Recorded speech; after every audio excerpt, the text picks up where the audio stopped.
Water started to cut on Thursday afternoon, with the South District seeing some of the most prolonged disruption. Everyone's experience of the situation has been different, depending on where in Gibraltar they're based.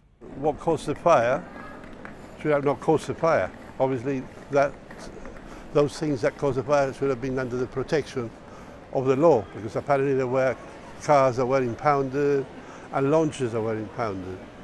I find that unacceptable. And also the water supply, I think we keep saying we don't want to depend from Spain, but now we have to go on our knees, so they send us some water.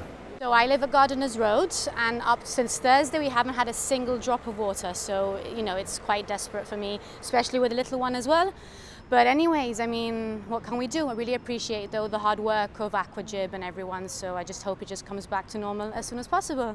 It's become painfully evident that our infrastructure is actually kind of creaking, and that was demonstrated a few weeks earlier when somebody drilled into one of the power lines and everybody went without power.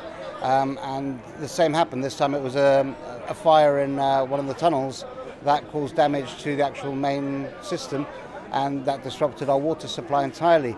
I think it's important for us to actually have a look at what we need to put in place in terms of backup, so that we've got some redundancy, because if we'd actually had worse neighbours, and I'm talking about back in the Franco days, we could have had a serious problem. I haven't had any problems. Okay. Just at night they cut the water off at 12:30, something like that, till 7 o'clock in the morning. I was asleep anyway, so it didn't affect me that much.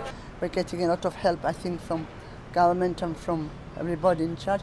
So really, I think my point of view is that it happened, it's been repaired, we're getting all the help that we can get with the free of charge water, and that's very good, and helping the elderly. I think that is really lovely. And look, it's one of those things, you get problems everywhere, and the fire caused, they caused problems with the water supply. You have to live with it and get on with it. I think they've been pretty good, and it was done quite quickly, to be honest with you. I think we should be given maybe more of a notice, knowing it's going to be cut off for so many days. But apart from that, I mean, these things are inevitable. They happen.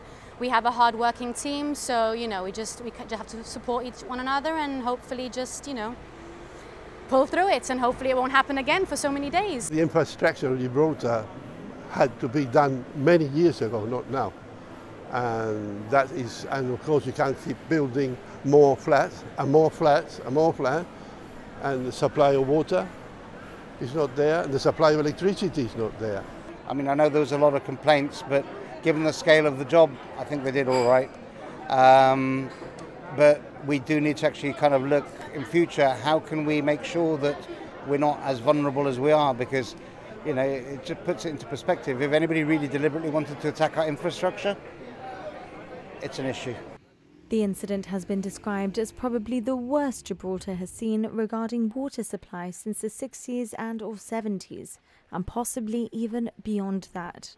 Whatever the outcome of investigations, the public will no doubt be taking stock on the value of clean water in our homes, not something that will perhaps be taken for granted in future.